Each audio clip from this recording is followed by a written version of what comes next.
नमस्ते, मैं हूं Vaidya Monika.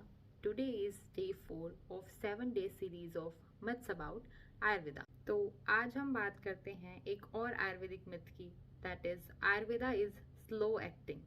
We all heard the famous saying old is gold, पर ज़रूरी नहीं है कि जो सारी पुरानी चीज़ें हैं वो स्लो भी हो। हम सब जानते हैं कि आयुर्वेदा बहुत पुरानी साइंस है, पर इसका मतलब ये नहीं है कि वो स्लो है। एग्जाम्पल के साथ समझते हैं कि जब भी किसी को कोई बीमारी होती है एक्यूट कंडीशन में, यानी कि स्टार्टिंग फेज में, तो वो कोई आयुर्वेदा डॉक्टर के पास जाता ही नहीं है। जब वो क्रॉनिक हो जाती है फिर आयुर्वेदा डॉक्टर के पास जाते हैं, आयुर्वेदिक मेडिसिन लेते हैं, और फिर उसको तो टाइम लगेगा ना हील होने में, क्योंकि वो क्रॉनिक हो चुकी है, वो पुरानी हो चुकी है। फिर हम कह देते हैं कि आयुर्वेदा मेडिसिन स्लो हैं।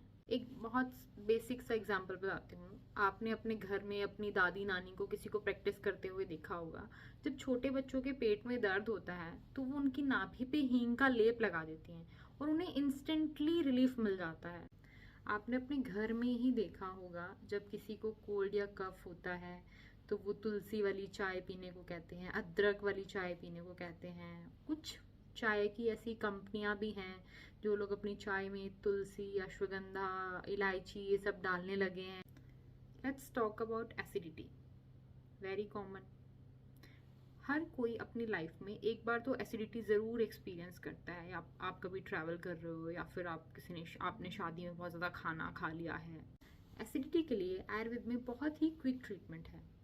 अगर आपको उल्टी जैसा मन हो रहा है, नोजिया, वॉमिटिंग ऐसा कुछ हो रहा है, तो उसके लिए आप जीरे का पानी पीजिए, तुरंत आपको एसिडिटी में रिलीफ मिलेगा। जब आयुर्वेद में इंस्टेंट रिलीफ के बारे में बात की जाती है तो वहाँ पे पंचकर्मा ज़रूर आता है।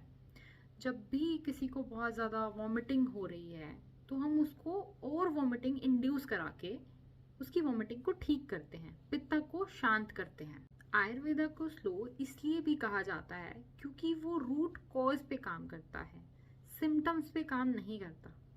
आयुर्वेद में ऐसे ट्रीटमेंट नहीं दिया जाता कि सर दर्द हो रहा है सर दर्द की दवाई ले लो, हाथ दर्द हो रहा है दर्द की दवाई ले लो, एसिडिटी हो गई एसिडिटी की दवाई ले लो। आयुर्वेद में रूट कोज को ट्रीट किया जाता है कि किस कारण हो रहा है। सिर दर्द होने के बहुत सारे कारण होते हैं, एसिडिटी होने के बहुत सारे कारण होते हैं, चेस्ट पेन के बहुत सारे कारण होते हैं, गैस बनने के बहुत सारे कारण होते हैं। तो उन्हीं कारणों का ट्रीटमेंट किया जाता है, ना कि सिम्टम का। अगर किसी को रूमेटॉइड आर्थराइटिस है, अगर वो इनिशियल स्टेज में ही आयुर्वेद को अपना ले, आयुर्वेदिक ट्रीटमेंट करवाए अपना, तो वो ठीक हो सकता है। ना कि क्रॉनिक स्टेज में जब उसकी जॉइंट डिफॉर्मिटी होना शुरू हो जाए, उनके हाथ के जो जॉइंट है वो मुड़ना शुरू हो जाए, तब आप आयुर्वेदिक मेडिसिन अपनाएं और फिर बोलें कि आयुर्वेदिक मेडिसिन स्लो काम करती है। ऐसी बहुत सारी कंडीशंस हैं जहाँ पे आयुर्वेद का प्रयोग इमरजेंसी कंडीशंस में भी किया जाता है, जैसे कि अनकॉन्शियस कंडीशंस में प्रधमन नस्य का प्रयोग करना, और एमआई के केसेस में या फिर कार्डियक केसेस में बस्ती का प्रयोग करना। So there are an number of examples which can prove Ayurveda is not slow. I hope I cleared your myth. Thank you for watching. Stay tuned for more such information. Thank you. Namaste.